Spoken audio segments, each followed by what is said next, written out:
प्रचार के लिए। तो आज का जो वचन है इसको हम उत्तरवादी के रूप में भी पढ़ा था, तो उस अध्याय से मैंने लिया है। और आज का जो शीर्षक है वचन का जो परमेश्वर ने मुझे दिया वो परमेश्वर का भय। हमारे जीवन में परमेश्वर के भय का महत्व, आज हम इसी विषय पर थोड़ा सा सीखेंगे पवित्र बाइबल में से। और परमेश्वर के भय के विषय में बाइबल में जहाँ तक मैंने इसे पढ़ा है और अभी मैं सीख ही रही हूँ, और अनगिनत जगह जो है परमेश्वर अपने मुख से कहता है कि डरो मत, मैं तुम्हारे संग हूँ। परमेश्वर ने अनगिनत जगहें, जिन्हें हम गिनने बैठे तो शायद बहुत होंगी, अनगिनत जगहें परमेश्वर इस सामर्थ्य में देता है कि तुम डरो नहीं, मैं तुम्हारे संग हूँ। तो आज हम इसी विषय पर थोड़ा वचन में से सीखेंगे, जो हम सबके लिए बड़े आशीष का कारण होगा। हमारे जीवन में कई प्रकार के डर होते हैं, क्योंकि हम संसार में हैं और हमारे जीवन में जो है कई बातें जो हैं वो डर को लेकर आती हैं। ऐसा कोई भी व्यक्ति संसार में नहीं है जिसको कोई डर ना हो। कुछ न कुछ बातें, कुछ ऐसे विषय होते हैं जो हमारे जीवन में एक सांसारिक डर को लेकर आते हैं। तो जब हम इस संसार में हैं तो क्या हमें इन सांसारिक बातों से या कुछ सांसारिक विषय ऐसे हमारे जीवन में आते हैं, तो क्या हम अपने जीवन को इन सांसारिक डर के साथ जिए, या जबकि हम मसीह हैं, मसीह में हमें जीना है, मसीह में मरना है, तो क्या हमें इन सांसारिक डर को अपने जीवन में हावी होना देना चाहिए, या हमें अपने जीवन को परमेश्वर के भय में जीना चाहिए। अगर हम देखें तो हमारे जीवन में कई प्रकार के डर हैं। सबसे पहला डर जो है वो है मृत्यु। मृत्यु जो शब्द है वो अपने आप में एक छोटे से डर को या एक बड़े डर को हमारे जीवन में लेकर आता है। मृत्यु जो है, चाहे वो हमारे प्रियजन की हो या हमारे स्वयं की हो, हम उससे डरते हैं। कोई भी ऐसा मनुष्य नहीं है इस संसार में जो कि मृत्यु को के डर से अछूता हो। विगत समय में, पिछले समय में हमने कई प्रिय लोगों को हमारे बीच में से खो दिया, परंतु परमेश्वर ने हमें अपनी आशीष दी और दुख से बाहर भी निकाला। तो एक मृत्यु का डर है। दूसरा डर जो हमारे जीवन में है वो है हमारे शत्रुओं का, या हम कहें हमारे दुश्मनों का, या हम इसको तीसरे रूप में जान सकते हैं हमारे विरोधियों का। इस डर को भी हम अपने जीवन में महसूस करते हैं कई बार।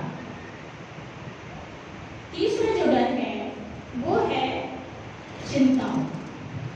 हमारे जीवन में चिंताएं जो हैं वो डर को उत्पन्न करती हैं।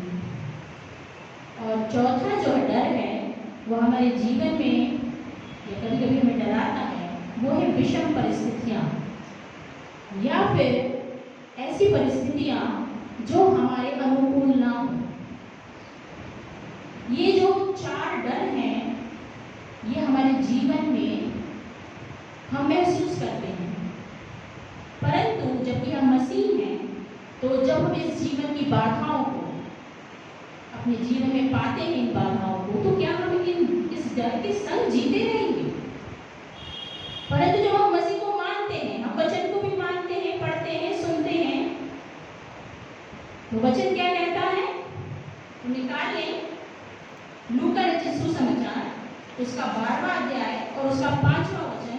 हमारे सर्वशक्तिमान परमेश्वर हमें ये कहता है, मैं तुम्हें चिताता हूँ कि तुम्हें किससे डरना चाहिए। घात करने के बाद जिसको नरक में डालने का अधिकार है उसी से डरो। हाँ, मैं तुमसे कहता हूँ उसी से डरो।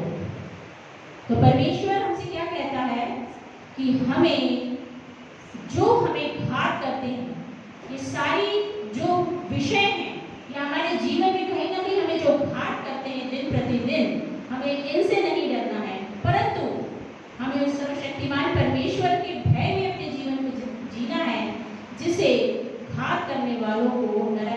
पाने का अधिकार है। तो अपने जीवन में ये जो डर है हमारे जीवन के, इनके साथ न जिए। निश्चय हम संसार में हैं तो हमारे जीवन में कुछ तो बातें, विषय ऐसी हैं जो डर को लाती हैं, परंतु उसको अपने जीवन में हावी ना होते। तो आज हम कुछ इन्हीं बातों के विषय में थोड़ा सा और जानेंगे। तो पहला डर जो मैंने बताया था वो है मृत्यु। मृत्यु चाहे हमारे प्रियजन की हो या हमारे स्वयं की हो, हमारे जीवन में डर को लाती है और मृत्यु को हम रोक नहीं सकते।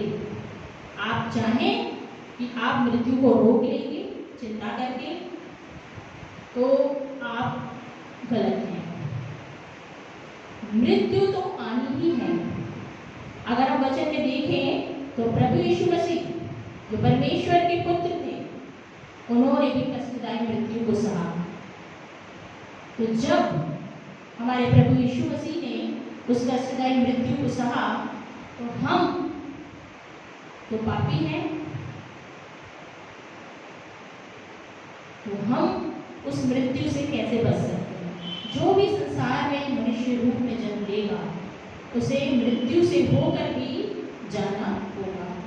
तो इस मृत्यु के डर को, चाहे वो स्वयं की हो या अपने किसी प्रियजन की, इसके साथ इस डर को अपने जीवन में हावी ना होने दें। परंतु अगर हम देखें तो वचन में लिखा है, निकाल लें समुपदेशक की पुस्तक, उसका 7वां अध्याय और उसका पहला वचन, हम सबको पता है, अच्छा नाम अनमोल मित्र से और मृत्यु का दिन जन्म के दिन से उत्तम है। अच्छा नाम अनमोल मित्र से और जन्म का दिन मृत्यु का दिन जन्म के दिन से उत्तम है। ये जो एक वचन है, ये आपको सामर्थ्य देगा उस डर से उभरने की। आपका जन्म का दिन इतना महत्वपूर्ण नहीं है, परंतु मृत्यु का दिन आपका सबसे उत्तम है, क्योंकि उस दिन आप सांसारिक बाधाओं से, कष्टों से, क्लेशों से और पाप से मुक्ति को पा जाएंगे और उस अनंत जीवन में पहुंचेंगे जो हमारा प्रभु यीशु मसीह, हमारा परमेश्वर हमारे लिए चाहता है। तो इस एक वचन से हमें इतनी सामर्थ्य मिलती है कि अपने मृत्यु के दिन को उत्तम जाने, चाहे वो हमारे प्रियजन की हो, चाहे हमारे स्वयं की हो। मृत्यु तो आनी ही।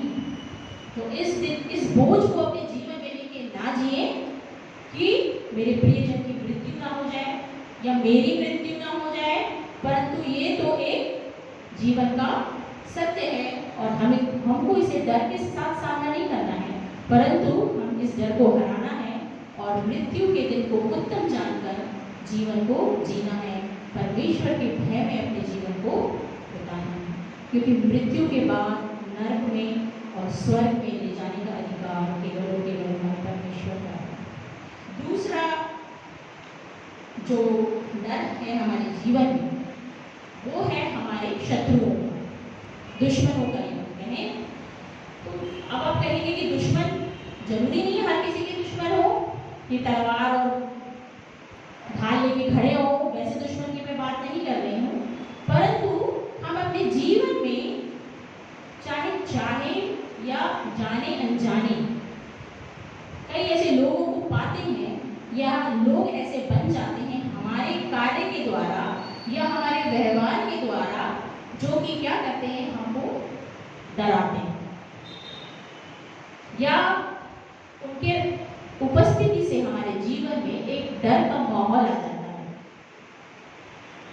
हम डरने लगते हैं, हमारे जीवन में कुछ ऐसा घटित हो जाता है तो हम एक डर को अपने दिल में समा लेते हैं कि कहीं मेरे दुश्मन के द्वारा, मेरे शत्रु के द्वारा मेरा अहित न कर दिया जाए। तो क्या जबकि हम मसीह हैं, तो क्या हम अपने दुश्मन से डर के इस जीवन को जिएंगे? नहीं। हमारे परमेश्वर ने जब हमें सृजा है तो उसने हर एक बात के लिए, अगर आप बाइबल को देखें तो हर एक चिंता, छोटी से छोटी हो, बड़ी से बड़ी हो, डर हो, हर एक बात के लिए उसने हमको सामर्थ्य दी अपने वचनों के द्वारा। जब आप उसे पढ़ेंगे तो अपने आप एक सामर्थ्य को आप महसूस करेंगे। तो ये जो दुश्मन का डर है, इसको भी हमारा परमेश्वर जो है वो चाहता है कि तुम इसके साथ मत जियो, परंतु उससे जीत कर जियो, केवल और केवल मेरे भय में जियो। निकाल लेंगे वचन लूका रचित सुसमाचार उसका 12वां अध्याय उसका 4था वचन। कोई पढ़ दे मेरे लिए। परंतु मैं तुमसे जो मेरे मित्र को कहता हूँ कि जो शरीर को घात करते हैं परंतु उसके पीछे और कुछ नहीं कर सकते उनसे मत डरो। तो वचन यहाँ पे क्या कहता है? हमारे दुश्मन हमारा क्या क्या बिगाड़ सकते हैं? हमारे दुश्मन जरूरी नहीं है कि वे हमें घाती करें, हमें मारे ही, परंतु हमारे कार्य क्षेत्र में जहाँ हम कार्य करते हैं वो हमारे लिए षड्यंत्र रच सकते हैं। वे हमारे लिए ऐसा कारण हो सकते हैं कि हम लज्जित हो, या फिर कोई दुश्मन ऐसे हो सकते हैं जो हमें घात भी कर सकते हैं, शारीरिक रूप से घात कर सकते हैं। कुछ ऐसे होते हैं जो हमें मानसिक रूप से घात पहुंचाते हैं। तो चाहे वो मानसिक रूप से घात पहुंचाने वाले हो या शारीरिक रूप से घात पहुंचाने वाले हो, हमारा परमेश्वर कहता है कि घात करने वालों से मत डरो, जो केवल और केवल शरीर को घात पहुंचाते हैं। परंतु किससे डरो? अपने परमेश्वर से डरो जिसको नरक में डालने का अधिकार है। बाइबल में कई जो उदाहरण मिलते हैं, बहुत से दृष्टांत हैं जो कि बताते हैं कि हमारा तो शायद हमारे जीवन में एक कोई शत्रु हो सकता है, 2 हो सकते हैं, 4, 5 हो सकते हैं, परंतु बाइबल ऐसे दृष्टांतों को बताती है कि परमेश्वर ने दुश्मनों की लाखों की सेना को हराया है, जो भी उसके दुश्मन। आप एक शत्रु की बात सोचते हैं, आप 2 विरोधियों की बात सोचते हैं अपने जीवन में, उनसे डर के जीते हैं, तो हमारा सर्वशक्तिमान परमेश्वर सेनाओं को हराने वाला परमेश्वर है। तो इन 1, 2 या 4 शत्रुओं से जो आपके पीछे षड्यंत्र को रचते हैं, जो आपका घात करते हैं, उनसे ना डरें। परंतु वचन में जब जाएंगे आप, तो आपको ऐसे ऐसे उदाहरण मिलेंगे, ऐसे ऐसे दृष्टांत मिलेंगे जहाँ पे परमेश्वर ने सेना की सेना को हरा दिया है। यहाँ तक कि उनके सेवकों को जो परमेश्वर का भय रखते थे, उन्हें तलवार उठाने की भी जरूरत नहीं पड़ी, उनको लड़ने की जरूरत नहीं पड़ी, परंतु परमेश्वर ने को घुटनों पर ला दिया उनके दुश्मन। तो हम बाइबल में से कुछ ऐसे दृष्टांत को थोड़ा सा देखेंगे और आशीष को पाएंगे। तो कोई निकाल ले व्यवस्था विवरण की पुस्तक उसका 31 अध्याय और उसके 6वें वचन को कोई पढ़ ले।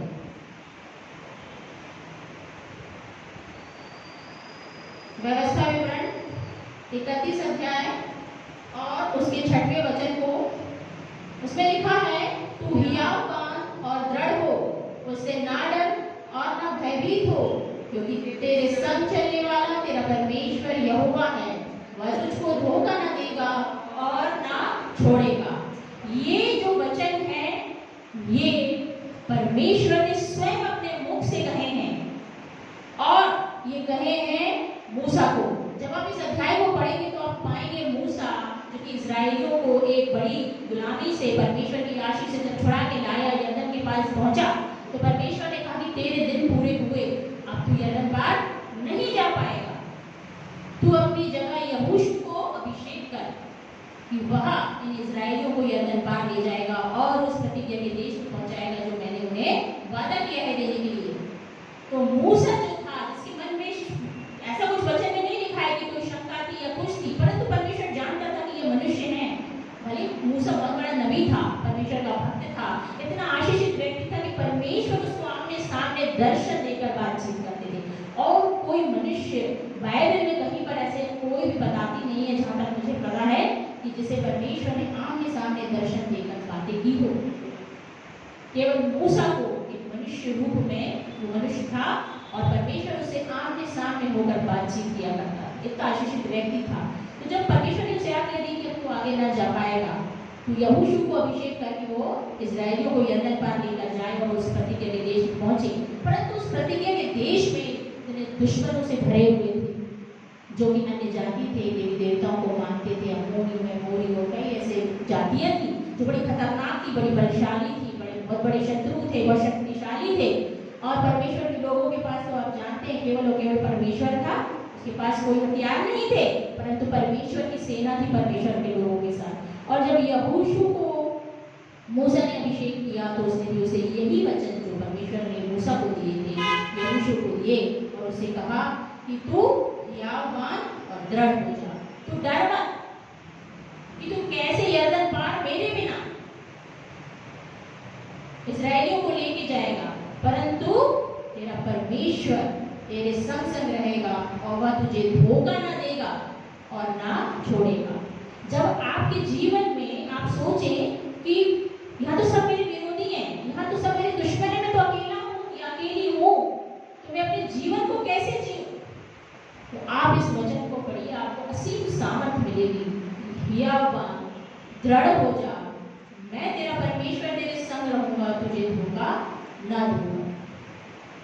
और यहोशू बाकी इस्राएलियों को जो है वो यरदन पार परमेश्वर की आशीष से हिम्मत पाकर हियाव पाकर आगे बढ़ता है।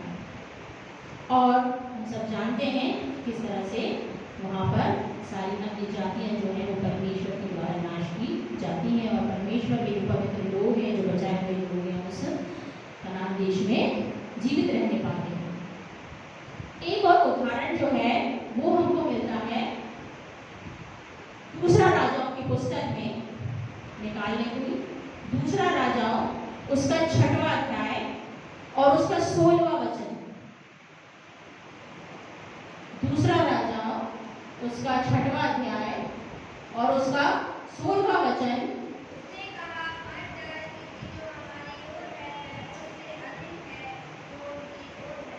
ये एलीशा के द्वारा वचन कहे गए थे। एलीशा जो कि एलिया का शिष्य था, एलिया के द्वारा भी अभिषेक किया गया उसका। तो जब अरामी सेना बड़ी भीड़ के साथ, लाखों की सैनिकों के साथ इज़राइल पर युद्ध के लिए आई, तो जो यहोशापात था वो बड़ा घबरा गया। और सॉरी, मैं कुछ गलत बोल दिया, सही तो वो घबरा गया। पर और जो एलीशा था वो यहोशापात को बताया करता था कि किस तरह से जो अरामी सेना है या जो षड्यंत्र रचा जा रहा है तेरे विरुद्ध, तो उससे कैसे बच सकता है। तो जो अरामी राजा था वो सोचता था कि मैं तो इतना शक्तिशाली हूँ, मेरी इतनी बड़ी सेना है, फिर भी यहोशापात किस तरह से बचता जा रहा है, क्योंकि वो जो यहोशापात था वो परमेश्वर का भय रखने वाला राजा था, परमेश्वर के वचनों पे चलने वाला राजा था। और एलीशा जो था उसका मार्गदर्शक था, परमेश्वर के द्वारा आशीष पाकर वो जान जाता था कि क्या उसके विरुद्ध षड्यंत्र रचा जाए। जब अरामी राजा को ये पता लगा कि भाई अब जो एलीशा भविष्यवक्ता है वो जो है यहोशापात को बचा रहा है, उसको घुटनों पर मेरे नहीं लाने दे रहा है, तो एलीशा को घेरने के लिए अरामी सेना के राजा ने अपनी असंख्य दुश्मन या असंख्य शत्रुओं को, लाखों को घेरने के लिए जहाँ पे एलीशा का वास था वहां पर भेज दिया। और रातों रात उन्होंने घेर लिया जहाँ पे एलीशा रहता था। उसका जो शिष्य था जब सुबह उठा और उसने देखा कि क्या है, पूरी सेना ने, लाखों की सेनाओं ने, शत्रुओं ने तो हमें घेरा हुआ है, हम कैसे बचेंगे, अब तो हमारा नाश निश्चित है। वो घबरा गया। डर, यहाँ पे डर बता, उस शिष्य का डर बताता है। हम भी अपने जीवन में कई बार डरते हैं, किसी को तो अंधेरे से डर लगता है, मैं अंधेरे में नहीं जाऊंगा, अरे मैं अंधेरे में नहीं जाऊंगी। तो ये अंधेरे का डर सबसे छोटा डर है, इसे अपने जीवन से निकाल दें। आपका बचाने वाला परमेश्वर यहोवा है, उसकी ज्योति को अपने जीवन में महसूस करें।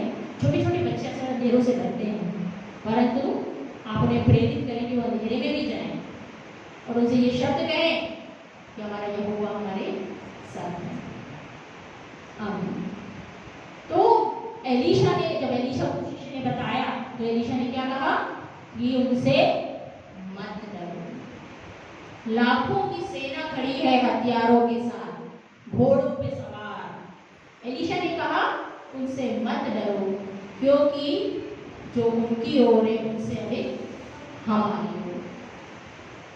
और एलीशा, और जब वो शिष्य की आंखें खोल दी तो शिष्य ने क्या देखा कि हजारों रथों के साथ स्वर्गदूत जो हैं वो अग्निमय घोड़ों के साथ वहां पर एलीशा को बचाने के लिए खड़े हैं। तो एलीशा का बचाया जाना, परमेश्वर की सेना का उसके साथ होना, ये साबित करता है कि अगर आपके जीवन में केवल परमेश्वर का भय है, अपने शत्रुओं का नहीं है, तो अगर आपके पास एक भी हथियार ना हो तो भी आप परमेश्वर के द्वारा बचाए जाएंगे। अपने शत्रुओं का अपने जीवन से भय निकाल दीजिए। विरोधी, जरूरी नहीं कि हमारे शत्रु कोई बहुत बड़े डाकू गुंडे हो, परंतु हमारे जो विरोधी है वे भी शत्रुता का कारण बनते हैं हमारे जीवन में। और एक वचन है इसी को लेकर, वो है दूसरा इतिहास, उसका 20वां अध्याय और उसका 15वां वचन।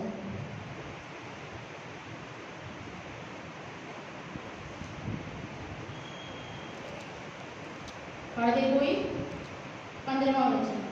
और वह कहने लगा, हे सब यहूदियों, हे यरूशलेम के रहने वालों, हे राजा यहोशापात, तुम सब ध्यान दो।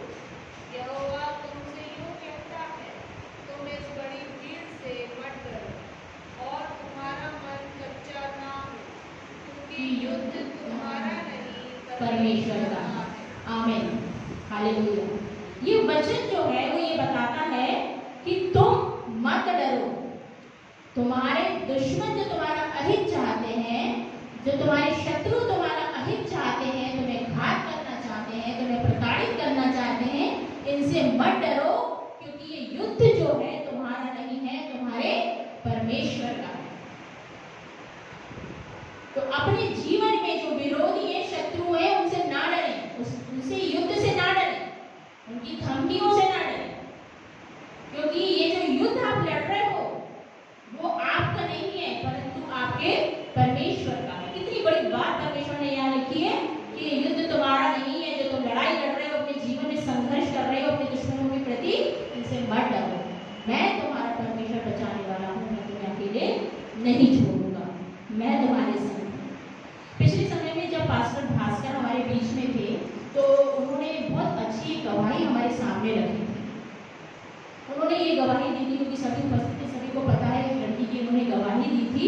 और जब वो लड़की रात में लौट रही थी तो वो बड़ी डरी हुई थी, शाम हो गई थी, क्योंकि उसे डर था कि कहीं उसको कोई अहित ना हो जाए, उसके साथ कुछ बुरा ना हो जाए। डर, हमारे जीवन में डर होता है, महिलाओं को अक्सर डर होता है, महिलाओं को अक्सर डर होता है, क्योंकि जब वो अकेली होती है तो उन्हें ऐसा लगता है कि मैं जल्दी से सुरक्षित जगह पे पहुंच जाऊं, मैं जल्दी से अपने घर को पहुंच जाऊं, क्योंकि मेरे संग कोई नहीं है, कोई आदमी नहीं है मेरे संग में, तो मैं सुरक्षित पहुंच जाऊं। निश्चय है, हम अपने बच्चों को सिखाते भी हैं अंधेरा होने से पहले घर आ जाओ, क्योंकि जमाना बहुत खराब है, अब तो बहुत ही ज्यादा खराब है। छोटी छोटी बच्चियां सुरक्षित नहीं है, फिर जवानों को तो आप छोड़ ही दीजिए। हम उन्हें सावधान कर सकते हैं, परंतु अगर ऐसी परिस्थिति में वो फंस जाए जिस परिस्थिति में वो लड़की थी, तो आप क्या करेंगे? आप डर के किसी को देख कर सामने से पीठ दिखा के भाग जाएंगे? तब तो वो मनुष्य जरूर समझ जाएगा कि ये तो डरपोक क्या है, तब वो आपको जरूर घात करेगा।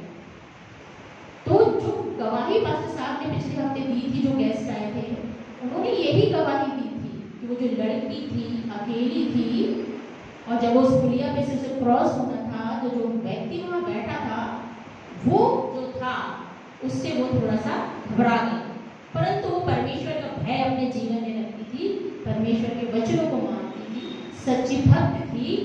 तो वो उसने रुकी एक सेकंड को, और उसने अपने मन में क्या दोहराया कि यहोवा तू मेरा रक्षक है, तू मेरे संग, दुश्मन चाहे एक हो चाहे हजार हो, दुश्मन आपका जान पहचान का नहीं हो सकता, अनजान भी हो सकता है। और वो लड़की ने हिम्मत करी, केवल परमेश्वर के वचन को अपने मन में दोहराती रही, यहोवा तू मेरा रक्षा करना, यहोवा तू मेरे संग है, और वो उस पुलिया पे से क्रॉस हो गई। उसको कुछ नहीं हुआ और हम सब जानते हैं कि वो बचाई गई।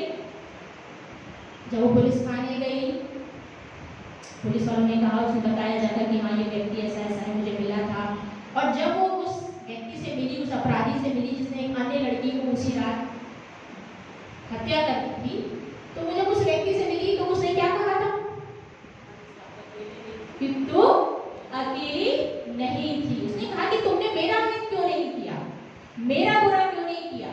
तो उस अपराधी का क्या उत्तर था कि तुम अकेली कहाँ थी, तुम्हारे संग तो तलवार लिए हुए आजू बाजू पीछे 4-5 लोग चल रहे थे। आमीन। तो ये है परमेश्वर की सामर्थ, ये परमेश्वर की सामर्थ है जब आप केवल परमेश्वर के भय में रहते हैं। आप सामने अपने दुश्मनों को आंखों से भी देख लेंगे, आप अपने परमेश्वर के वचन को दोहराते रहिए, हिम्मत को अपने अंदर महसूस करेंगे, उस आशीष को आप महसूस करेंगे और अपने जीवन में आगे बढ़ेंगे। कभी भी डर के, दुश्मनों के डर को अपने जीवन में हावी ना होने दें, परंतु परमेश्वर के भय के समय अपने जीवन को जिताएं, क्योंकि युद्ध आपका नहीं है, युद्ध परमेश्वर का है। मेरे जीवन की अगर मैं गवाही दूं तो मेरे जीवन में भी ऐसा समय आया, सब जानते हैं यहाँ के समाज के लोग, कि मेरे अपने के द्वारा, मेरे जेठ के द्वारा पीठ पर घात किया गया। वो शारीरिक घात नहीं था, प्राणों की रक्षा मेरे परमेश्वर ने मेरी की, मेरे परिवार की बच्चों की, परंतु उसने वस्तु की जो हानि की, वो सोच रहा था कि मैं तो इनका बहुत बड़ा नुकसान कर दिया है, ये जीवन में आगे कैसे बढ़ेंगे और मैं इनके बीच में बना रहूंगा। परंतु जो परमेश्वर पे विश्वास करते हैं उन्हें छेड़ो मत। मैंने अपने जीवन में इस चीज को महसूस किया है, कई बार किया है। जो परमेश्वर के भक्त हैं आप उन्हें छेड़ो मत। जो गड्ढा आप हमारे लिए खोदोगे स्वयं उसमें गिरोगे। ये मेरे जीवन की गवाही है।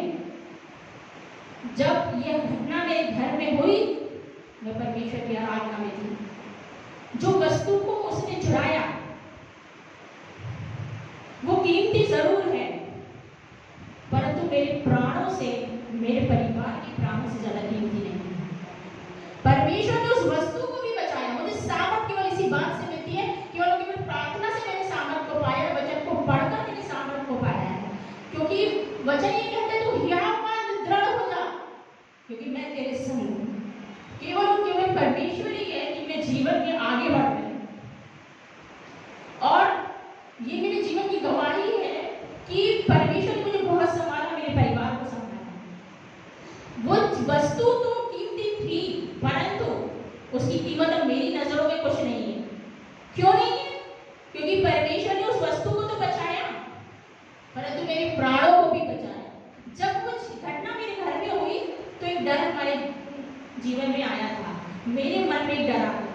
मैं कभी डरती नहीं हूँ, परमेश्वर की इतनी आशीष है मेरे घर पर, मुझे कभी डर नहीं लगता। इतना बड़ा घर है, मैं कई 10-12 सालों से अकेली उस घर में रह रही हूँ, केवल अपने 2 बच्चों के साथ में और अपने पति के साथ में। मेरे मोहल्ले वाले भी मुझसे कई बार आके कहते थे, भाभी आप इतनी बड़े घर में अकेले कैसे रह लेती हैं। जब स्कूल चलता था तो मेरी टीचर सभी 1 बजे 1:30 बजे स्कूल से छुट्टी होकर जाती थी, तो वो कहती थी मैम आप अकेले कैसे रह लेती हैं, आप तो स्कूल की छुट्टी भी हो गई, फिर तो अकेला है। मैं कहती थी ये मेरा घर है, मेरे सास ससुर की आशीष है इस घर पर, मेरे परमेश्वर की आशीष है, मुझे डर नहीं लगता। वाकई में मुझे डर नहीं लगता। परंतु जब ये घटना मेरे जीवन में हुई तो मुझे एक प्रकार का डर सा आ गया। जब डर आ गया, मेरे बच्चों में डर आ गया, तो मेरे जो छोटे बच्चे हैं वो इस उम्र में, विशेष रूप से आशु के लिए बोलती हूँ, वो इस उम्र में है कि जब वो इस स्थिति से गुजरा है तो मैं जानती हूँ कि वो एक डर गया। हमारे घर में छोटी सी आहट भी होती थी तो बोलता था मम्मी अरे बड़े पापा तो यहाँ है। रात में हम सोते थे तो कुछ आहट होती थी, हमें लगता था यार वो कोई हमारा आहट करने तो नहीं आ गया, क्योंकि हमने इसके विरुद्ध रिपोर्ट डाली, क्योंकि हमने न्याय के साथ रहे। हमने कहा कि हम झुकेंगे नहीं उसके सामने, हम समझौता नहीं करेंगे। परंतु परमेश्वर हमारे साथ रहा, परमेश्वर ने हमारी उस वस्तु को बचाया। मेरे को केवल इसी बात से हिम्मत मिलती है कि जब उस वस्तु को बचाया तो वो मुझे क्यों नहीं बचाएगा उसके अहित करने से, उसके घात करने से। मेरा मोल उस वस्तु से कहीं अधिक है। मेरे प्राणों का मोल, मेरे परिवार के प्राणों का मोल उस वस्तु से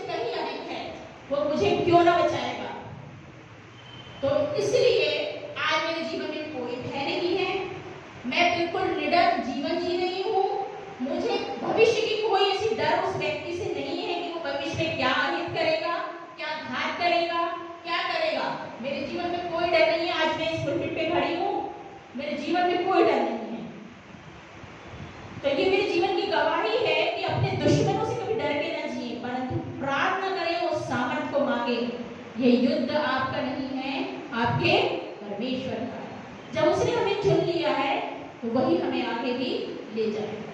तो मेरा इस अध्याय को समझाने का यही एक था, अपनी गवाही के द्वारा भी, कि अपने जीवन में किसी भी शत्रु का, विरोधी का डर साथ में लेके ना जिए, केवल और केवल अपने परमेश्वर के भय को, उसके भय में अपने जीवन को जिए, तो वो आपको और आपके प्राणों की रक्षा जरूर करेगा, आपको बचाएगा और उस परिस्थिति से बाहर निकालेगा। तीसरा जो डर है हमारे जीवन में वो है चिंताएं। चिंताएं जो होती हैं हमारे जीवन में कई प्रकार के डर को उत्पन्न करती हैं। चिंताएं भविष्य की, चिंताएं अपने बच्चों की पढ़ाई की, उनकी भविष्य की, चिंताएं काम धंधे की, कमाई की, हर प्रकार की चिंताएं हमें खाती रहती हैं। और कहा भी गया है कि चिंता चिता के समान है, आपको पता नहीं लगेगा बट अंदर ही अंदर खाती रहेगी। तो जबकि हम मनुष्य हैं, संसार में हैं, तो क्या हम इन चिंताओं से डरते हैं? डर के जीवन को जिएंगे? नहीं, क्योंकि वचन में लिखा है, परमेश्वर ने देखिए मृत्यु, दुश्मन, चिंताएं, हर एक जो बात हमारे जीवन में हमारे लिए डर का कारण होती, परमेश्वर ने उसके लिए पहले से ही लिख दिया कि तू डर मत, मैं तेरे साथ। तो जो चिंताएं हमें डराती हैं हर प्रकार की, आप उससे ना डरें, चिंताओं को हावी ना होने दें, परंतु केवल केवल परमेश्वर से सामर्थ को मांगे, उसके भय में अपने जीवन को बिताएं, चिंताओं के भय में जीवन को ना जिए। हम निकालेंगे भजन संहिता, उसका 37वां अध्याय 5वां वचन। उसमें लिखा है, अपने मार्ग की चिंता यहोवा पर छोड़ दे और उस पर भरोसा रख, वही पूरा करेगा। जीवन का मार्ग चिंताओं से भरा, उसकी चिंता ना करें। भजन कहता है, किस पर डाल दो? यहोवा पर डाल दो, वही उसे पूरा करेगा। तो चिंताओं को अपने जीवन में हावी ना होने दें, परंतु परमेश्वर पर छोड़ दें, वही उसे पूरा करेगा। कभी कभी चिंताएं घोर अंधकार की तरह होती हैं, लगता है इसका कोई अंत नहीं है, घोर अंधकार। परंतु वचन क्या कहता है? भजन संहिता 23:4 सबको याद है, चाहे मैं घोर अंधकार से भरी हुई तराई में होकर चलूं तो भी हानि से ना डरूंगा। आमीन।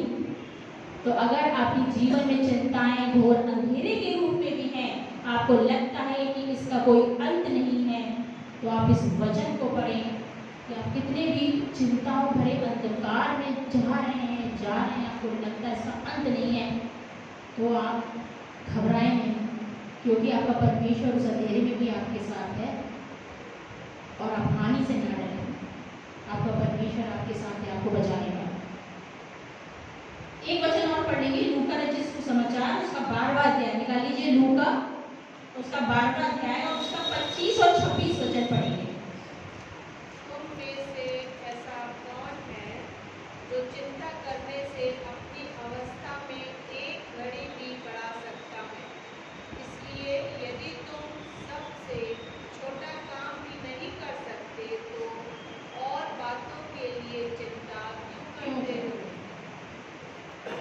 जब हम चिंता करके अपने जीवन में एक घड़ी को भी, एक पल को भी बढ़ा नहीं सकते, चिंता कर रहे हैं, खाए जा रही चिंता, चिंता करने से कुछ नहीं होगा।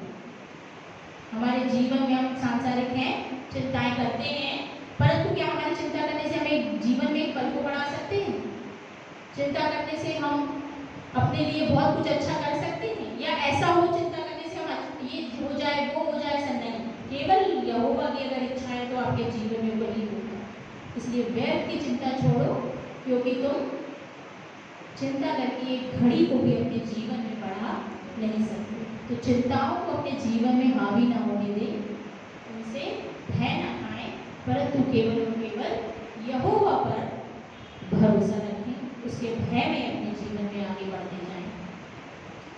चौथा जो था वो मैंने बताया था विषम परिस्थितियां या विपरीत परिस्थितियां, ऑपोजिट, जो हमारे अनुकूल ना हो।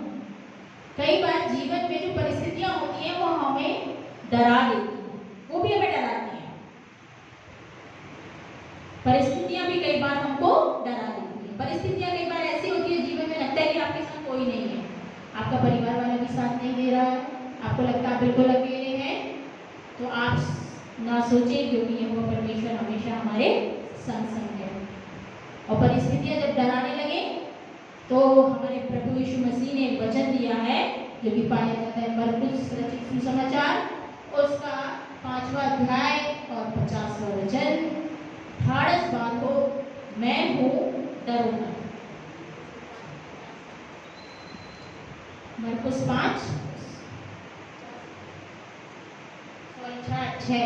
मरकुस 6 उसका 50, ढाढ़स बांधो मैं हूँ डरो मत। ये जो वचन है ये यीशु मसीह ने अपने चेलों के लिए कहे, 6वां अध्याय 50वां वचन। तो मैं हूँ डरो, ढाढ़स यानी हिम्मत बांधो। प्रभु यीशु मसीह के चेले हैं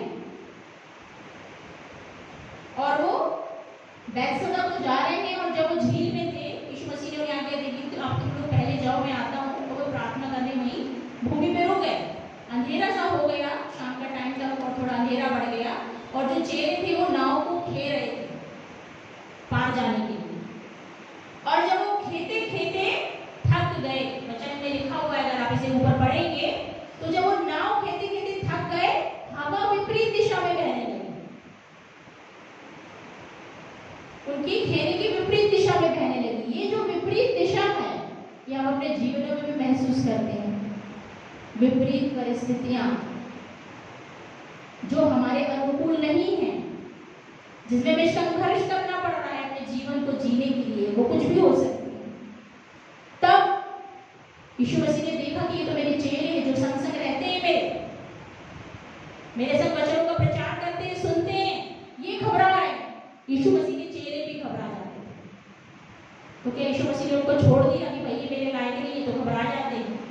नहीं, जब यीशु मसीह ने उन्हें चुन लिया तो अपने साथ उन्होंने हमेशा रखा, पवित्र आत्मा की सहायता भी दी।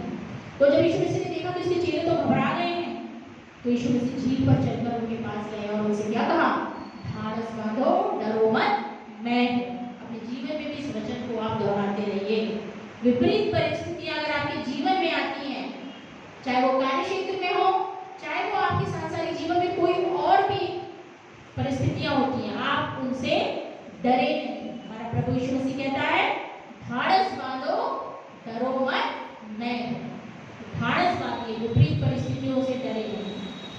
तो ये तो हमारे जीवन के डर थे, हमने वचनों से सीखा कि कैसे हम इनसे सामर्थ अपने जीवन मतलब उन डर से ऊपर उठने में सामर्थ को पाते, कैसे हम उनसे बच सकते हैं। हमने एक उदाहरण लिया है बाइबल में से, और उस उदाहरण को इसलिए लिया है क्योंकि जो मेरा विषय था आज का परमेश्वर का भय, और जो विभिन्न हमारे सांसारिक भय है, डर, मृत्यु, दुश्मन, परमेश्वर, परिस्थितियां, ये जो व्यक्ति है, आशीषित व्यक्ति है, जो बाइबल का भविष्यवक्ता है, पवित्र है, बुद्धिमान है, ये इन सभी डरों से अपने जीवन में होकर आगे बढ़ता गया, अपने कर्तव्यों को पूरा करता गया। उसने अपने परमेश्वर को नहीं छोड़ा, वो केवल और केवल अपने परमेश्वर से ही डरता था, और वो है दानियल। दानियल के विषय में हम कई बार पढ़ते हैं, हमको एक तरह से याद हो गया है उसके जीवन में क्या क्या विषम परिस्थितियां थी, क्या थी, परंतु फिर भी वचन हर बार हर दिन नई बात को बताता है। तो ये जो दानियल है ये एक आशीषित व्यक्ति था, पवित्र था, निर्दोष था और राजघराने से था, तो यहूदा का वासी था, परमेश्वर का भय रखता था। जब नबूकदनेस्सर द्वारा उस पर आक्रमण किया यहूदा राज्य पर, तो वहां के राजा को गुलाम बना लिया नबूकदनेस्सर बेबीलोन का राजा, अथाह शक्तिशाली, लाखों की सेनाओं का मालिक, बलशाली, बहुत वीर था और बहुत क्रूर भी था। बाइबल बताती है क्रूर भी था। उसके बारे में पढ़े तो देखो अपन निकालेंगे कंक्लूजन, तो बहुत क्रूर भी था, दुष्ट था। और जब लाखों की संख्या में उसने अपने सैनिकों के संग उस यहूदा के राजा को हटाया, उसे गुलाम बना लिया और पवित्र मंदिर में से भी सारे पवित्र चीजों को जो यहोवा के लिए रखी गई थी उसको भी उसने चुरा लिया। अब आप सोच सकते हैं कि उसने क्या किया होगा यहूदा यरूशलेम के मंदिर। इतना शक्तिशाली था वो राजा, उसके नाम से भय होता था लोगों को। तो जब उसने यहूदा पे चढ़ाई की, वहां के राजा को गुलाम बना लिया, अपने संग ले आया, यहोवा के पवित्र पात्रों को भी ले आया, तो उसने अपने एक खोजी को, मुखिया था, उसको आज्ञा दी थी कि तू वहां के निर्दोष, सुंदर दिखने में और योग्य, बुद्धि में निपुण, विद्वान जो हैं उन बालकों को, राजकुमारों को, अधिकारियों के पुत्रों को क्या कर, प्रेम कर। और कसदियों की, यहूदियों की नहीं, पर परमेश्वर की नहीं, परंतु कसदियों की रीति रिवाज को पढ़ा लिखा, उसमें पढ़ा। इतना शक्तिशाली राजा, दुष्ट राजा, राजा की आज्ञा को कौन टाल सकता है। और उसमें जो 4 यहूदी थे, हम सब जानते, शद्रक, मेशक, अबेदनगो और दानियेल, इनको जब लाया गया, चुना गया और बेबीलोन में लाया गया। अब आप सोचिए कि दानियेल जो है उस समय उसकी उम्र कम थी, तो ये जब लाए गए तो विशेष रूप से मैं दानियेल को फोकस किया है इसमें। तो दानियेल जो था, आप अगर सोचें तो उसके जीवन की कितनी विषम परिस्थितियों में वो रहा होगा ये बेबीलोन में। अपने देश को छोड़ दिया, एक दुष्ट राजा के संरक्षण में वो रह रहा है, और वो ऐसे नहीं कहलाते थे कि ये अच्छे राजकुमार हैं या उच्च अधिकारियों के पुत्र हैं, योग्य हैं, निपुण हैं, वे यहूदी बंदी कहलाते थे। कई बार अगर आप दानियेल का अध्याय पढ़ेंगे तो उसमें लिखा हुआ यहूदी बंदी, यहूदी बंदी, तो यहूदी बंदी कहलाते थे। यहाँ तक इनको खाने पीने की कोई कमी नहीं थी, कोई रहन सहन में कमी नहीं थी, क्योंकि इनको आज्ञा थी कि इनको कुछ अच्छे से अच्छा भोजन दिया जाए, दाख मधु दिया जाए, सब कुछ दिया जाए, कोई कमी ना रखी जाए, कोई ऐशोआराम में कमी ना रखी जाए। परंतु जो दानियेल था, आप उसके जीवन की कठिन परिस्थितियों को अगर देखें तो कितनी डराने वाली और कठिन परिस्थितियों में वो जीवन को जी रहा है। यहाँ तक कि जो हमारी आइडेंटिटी है, अगर आप कहें कि मेरी आइडेंटिटी क्या है, फर्स्ट तो हमारा नाम ही होगा, जिससे हम पुकारे जाते हैं या संबोधित किए जाते हैं, हमारा नाम। तो दानियेल जब बेबीलोन को लाया गया तो उसका नाम तक बदल दिया गया, उसकी आइडेंटिटी को भी खत्म करना की कोशिश की गई कि तो अब दानियेल न कहलाएगा, तू बेलशस्सर कहलाएगा। तो अब आप सोचिए कि दानियेल जो है उसका नाम भी उससे ले लिया गया था और वह बेबीलोन में बेलशस्सर के रूप में जाना जाता था, उसका नाम भी चेंज कर दिया गया। एक पहली विषम परिस्थिति तो यही है कि उसका नाम भी बदल दिया गया, आपकी आइडेंटिटी आपसे छीन ली गई जो है नाम से आपकी होती है। और फिर परिस्थितियां तो थी, खाने पीने के लिए भी वहाँ का भोजन अलग था, वहाँ के देवी देवता अलग थे, परिस्थितियां बिल्कुल अलग थी, डराने वाली थी। तो क्या वो डर गया? नहीं, हम सब जानते हैं कि दानियेल नहीं डरा, क्योंकि वो तो परमेश्वर का भक्त था, बुद्धिमान था। अगर आप सोचें कि आप बुद्धिमान हैं, आपको डर नहीं लगता, तो हाँ सही बात है। अब आप कैसे साबित करेंगे कि आप बुद्धिमान हैं? अगर आपके जीवन में परमेश्वर का भय है, क्योंकि यहोवा का भय मानना ही बुद्धि का मूल है। और दानियेल जो था वो बुद्धिमान था, क्योंकि उसके जीवन में क्या था? परमेश्वर का भय था। तो दानियेल जो बुद्धिमान था, परमेश्वर के भय को अपने जीवन में लेके चलता था, वो और आशीषित किया गया और उसने वहाँ खाने पीने की सब चीजों को मना किया। आप बताइए, इतना आसान नहीं था वहां पर, परंतु फिर भी इन सब चीजों से वो अपवित्रता से बचा रहा। उसने अपने आप को पवित्र नहीं होने दिया और अपने परमेश्वर के वचन में ही आगे बढ़ता रहा, परमेश्वर को ही लेके अपने जीवन में आगे चलता रहा। अब हम देखें अगर दानियल के जीवन को, तो विपरीत परिस्थितियां तो थी, क्योंकि उसके संग जो आसपास रहने, जब वो आगे बढ़ा परमेश्वर के वचन में और बढ़ता गया और परमेश्वर की उस पर आशीष थी, वो भविष्यवक्ता था, स्वप्नदर्शी था और वो और आशीषित हुआ, राजा के दरबार में पहुंचाया गया, सपनों का अर्थ बताया, ये सब हम जानते हैं। उसको उच्च पद पर बैठाया भी गया, वो अध्यक्ष बनाया गया, अधिपतियों के ऊपर अध्यक्ष बनाया गया, क्योंकि जो नबूकदनेस्सर क्या था, नबूकदनेस्सर राजा जो था, उसने उसको बहुत ज़्यादा जब उसने सपने का अर्थ बताया नबूकदनेस्सर के सपनों का, तो वो बहुत ज़्यादा खुश हुआ और उसने उसको उच्च पद पर बैठाया। तो जो वहाँ के लोग थे, बेबीलोन के जो उसके आसपास के जो अधिकारी थे, जो उच्च पद पे थे, वो उससे जलते थे, दुश्मन, अपने आप ही उसके दुश्मन बन गए। उसने कोई लड़ाई झगड़ा नहीं किया, कुछ नहीं किया, परंतु जो लोग थे वो उससे जलने लगे थे कि इसको इतना उच्च पद कैसे मिला, ये कितना आशीषित है, नबूकदनेस्सर राजा की जो नजर है वो इसके ऊपर इतनी सॉफ्ट क्यों है। इन सब बातों को लेके वो षड्यंत्र रचते थे कि कैसे इसको नीचा दिखाएं। तो दानियल ने विपरीत परिस्थितियों में जीवन जिया, जो उसके आसपास के कार्यक्षेत्र में लोग थे वो उसके दुश्मन थे, षड्यंत्रकारी थे, उसके अहित करने के लिए, घात करने के लिए मौका ढूंढते थे, लज्जित करने के लिए मौका ढूंढते थे, परंतु दानियल ने इन सब से डरा नहीं, वो इन सब से नहीं डरता था और वो केवल और केवल परमेश्वर सर्वशक्तिमान से ही भय खाता था, क्योंकि वो बुद्धिमान था और वचन कहता है कि यहोवा का भय मानना ही बुद्धि का मूल है। और अगर हम देखें तो जब वो उसका अहित किया गया और यहाँ तक कि अब उन लोगों को कुछ उपाय नहीं मिल रहा था कि हम कैसे इसको राजा की नजरों में गिराएं, तो जब दारा का राज आया, राजा दारा, नबूकदनेस्सर के बाद राजा दारा का जो राजा है उसके बेटे के बाद, तो उसने जो एक राजाज्ञा निकाली थी, उसके लोगों ने से बहका दिया था, तो 30 दिन तक जो भी तेरी स्तुति आराधना करे और किसी और देवी देवताओं की स्तुति आराधना करे तो क्या कर दिया जाएगा, शेरों की मान में डाल दिया जाएगा। तो जब ये आज्ञा निकली तो दानियल ने क्या किया, अगर हम दानियल के अध्याय को निकालें, 6वां अध्याय, तो हम उसमें देखेंगे। तो जब दानियल को इस बारे में पता चला कि ऐसी राज आज्ञा निकली है, तो उसके जीवन में क्या डर आया।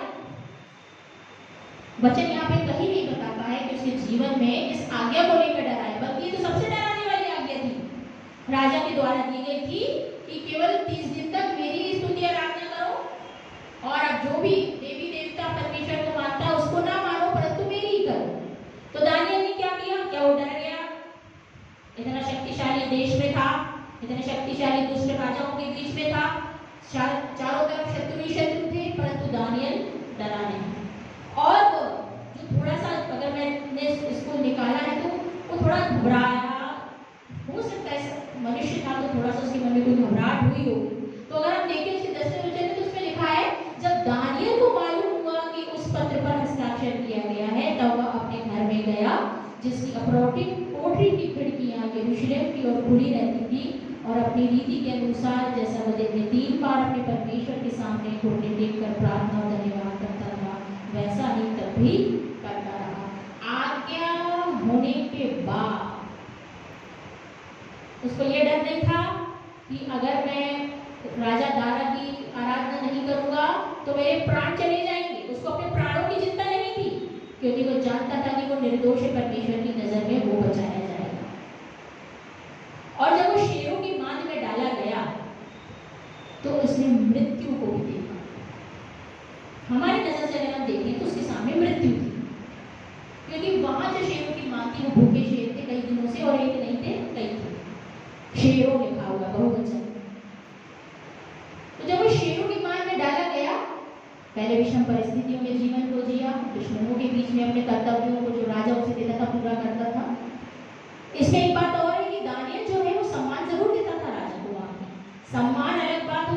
डर अलग बात होती है। जब हम किसी कार्य क्षेत्र में काम करते हैं, जो हमारे बॉस होते हैं, जो हमारे सर होते हैं, हमसे ऊपर अधिकारी होते हैं, हम उन्हें सम्मान देते हैं। सम्मान और डर दो अलग चीजें हैं। सम्मान देना अलग बात है और भय खाना अलग बात है। तो जो दानियल जो था, अब जब शेरों की मान में डाला गया तो आप उस परिस्थिति को जरा सा सोचिए। मान है उसमें डाल दिया गया। अब जो दानियल है, भूखे शेर है, उसको नहीं पता था, वचन यहाँ कहीं नहीं बताता है कि वो गिरेगा और शेरों का मुंह पर भविष्यवक्ता जरूर था, परंतु यहाँ पे वचन नहीं बताता कि यहोवा ने उसे दर्शन दे दिया था कि तू मारने जाएगा और मैं शेरों का मुंह बंद कर दूंगा। ये वचन कहीं पे ही नहीं बताता। जब दानियल को शेरों की मान में डाला गया तो जहां तक, अगर मैं गलत हूं तो मुझे क्षमा करिए, जहां तक जब उसको डाला गया होगा या उसको डालने के लिए ले जा रहे होंगे तो दानियल जो था वो केवल परमेश्वर की स्तुति कर रहा होगा और वही यही भी कह रहा होगा कि परमेश्वर मैं तेरी नजरों में निर्दोष हूं, मैं कोई पापी नहीं हूं, तू मेरा बचाने वाला है। प्रार्थना ही करते हुए जा रहा होगा। और जब उसे धकेला गया होगा शेरों की मान में तो उसे नहीं पता था कि शेरों का मुंह बंद कर दिया जाएगा परमेश्वर के द्वारा, परंतु वो प्रार्थना करता हुआ गया होगा क्योंकि वो भक्त था और उसको पता था कि उसकी मृत्यु के लिए उसको भेजा जा रहा है। उसे नहीं पता था कि वो बचा लिया जाएगा, परंतु परमेश्वर ने उसको बचाया, उसकी मृत्यु से उसको बचा लिया, क्योंकि उसके जीवन में मृत्यु का भय नहीं था। और जब वो शेर की मान में डाला गया, बचाया गया, तो जो वहां का राजा था, जो उसे थोड़ी प्रीति रखता था उसके नेक कामों से, उसकी उपलब्धियों से, उसके ज्ञान से, तो उसको भी ये कहना पड़ा, क्योंकि दानियल ने अपने जीवन में जीते जी और जब वो शेरों की मान में डाला गया, अपने मृत्यु के सामने भी परमेश्वर की महिमा को प्रकट किया। वो डरा नहीं। और जब राजा दारा सुबह आया और उसने उसको आवाज दी तो उसने उसको जीवित पाया, वो बड़ा खुश हुआ, धन्यवाद दिया और केवल दानियल के इस निडरपन से, केवल परमेश्वर के भय से ही राजा दारा को, जो इतना शक्तिशाली था, बेबीलोन का राजा था, उसे ये कहना पड़ा। वचन क्या था? उसे कहना पड़ा। अगर आप देखें दानियल की 6वें अध्याय में और उसके 26वें वचन में अगर जाएं तो उसमें लिखा है, मैं यहाँ आज्ञा देता हूँ कि जहां जहां मेरे राज्य का अधिकार है वहां के लोग दानियल के परमेश्वर के सम्मुख कांपते और थरथराते रहें, क्योंकि जीवता और युगानुयुग तक रहने वाला परमेश्वर वही है। उसका राज्य अविनाशी और उसकी प्रभुता सदा स्थिर। कांपते और थरथराते रहें। एक कसदी राजा है, मादी राजा है, और वो ये आज्ञा दे रहा है। एक आज्ञा उसने ये भी दी थी कि मेरे लिए आराधना स्तुति करो 30 दिन तक। वो राजा अपनी आज्ञा दे रहा है, केवल दानियल की निडरता से, परमेश्वर के भय में रहना जो उसने अपने जीवन में प्रकट किया, उससे वो डर कर यह आज्ञा दे रहा है कि दानियल के परमेश्वर के सामने कांपते और थरथराते रहो। निश्चय ये आज्ञा जो है वहां पर दी गई कि यही जो एक परमेश्वर है वो सर्वशक्तिमान परमेश्वर है, केवल और केवल इसी से हमको डरना और थरथराना और कांपना है। तो हमारे जीवन में केवल और केवल जो है, दानियल के हमने जीवन से ये सीखा है कि कितनी भी परिस्थितियां हमारे जीवन में विपरीत हो, दुश्मन हो, मृत्यु भी आए, तो हमें डरना नहीं है, केवल डरना और थरथराना है तो हमें परमेश्वर के सम्मुख। आज के इस वचन को मैं आखिरी के पोर्शन में हूँ और आज के इस वचन से अगर हम देखें तो हम परमेश्वर के भय में रहते हुए किन आशीषों को प्राप्त कर सकते हैं। जब अगर हम परमेश्वर के भय में रहेंगे तो हम किन आशीषों को प्राप्त कर सकते हैं। पहली आशीष जो हमें परमेश्वर के भय में रहने से मिलती है वो हम निकालें भजन संहिता 128 का पहला अध्याय। अगर हम परमेश्वर के भय में रहते हैं तो हमें आशीष मिलती है कि हम धन्य कहलाते हैं। पढ़ दे कोई, भजन संहिता 128 उसका पहला।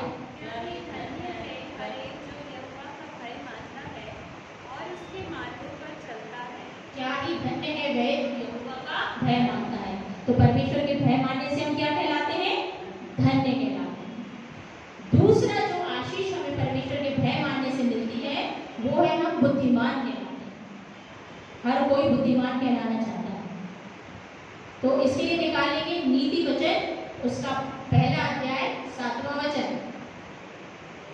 और 9वां अध्याय उसका 10वां वचन।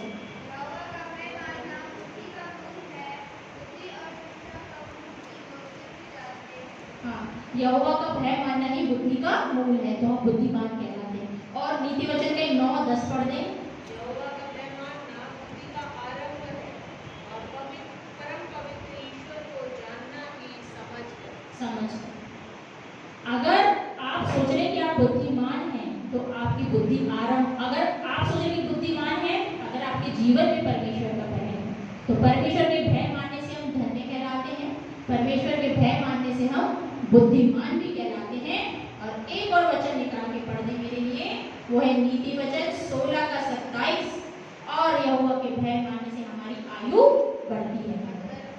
मनुष्य बुराई की युक्ति निकालता है 27 और उसके वचनों से आग लग जाती है। 10वां अध्याय 27वां वचन, मैंने गलत बोल दिया। 10वां अध्याय 27वां वचन।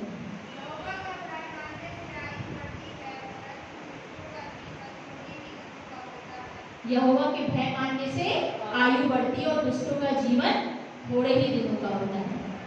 आयु का बढ़ना ये नहीं है कि आप बुढ़ापे तक 100 साल तक जीते रहेंगे। आयु का बढ़ना है अनंत जीवन। आयु का बढ़ना अनंत जीवन है। और परमेश्वर ने जितने दिन हमें इस पृथ्वी पर देता है वो भी हमारे लिए बड़े आशीष का कारण है। तो परमेश्वर का भय मानने से आयु भी बढ़ती है। और आखिरी है वो है नीति वचन 22 का 4। और यहोवा के भय मानने से हमें धन, महिमा और जीवन मिलता है। नम्रता और यहोवा के भय मानने का फल धन, महिमा और जीवन होता है। यहोवा के भय मानने से हमें धन मिलता है, महिमा को प्राप्त करते हैं और जीवन मिलता है। ये आशीषें हैं हमारे जीवन में जो परमेश्वर के भय मानने से हमको प्राप्त होती हैं। तो अपने जीवन में सांसारिक डर को जगह ना दें, केवल और केवल परमेश्वर को अपने जीवन में भय मानकर आगे बढ़ते जाए। उसी का भय आपके जीवन में होना चाहिए और किसी भी चीज़ का भय आपके जीवन में नहीं होना चाहिए, तब आप इन आशीषों को ग्रहण करने पाएंगे। और जीवन को सांसारिक डर के साथ ना जिए परंतु परमेश्वर के भय के साथ जिए। आखिरी एक पद और मैं पढ़ूंगी और वचन को समाप्त करूंगी, जो कि मिलता है सब उपदेशक उसका 12वां अध्याय उसका 13वां वचन। और उसमें लिखा है, अंत की बात यह है कि परमेश्वर का भय मान और उसकी आज्ञाओं का पालन कर, क्योंकि मनुष्य का संपूर्ण कर्तव्य यही है। मनुष्य का संपूर्ण कर्तव्य यही है कि यहोवा का भय मान। तो आज के इस वचन के द्वारा परमेश्वर सबको आशीष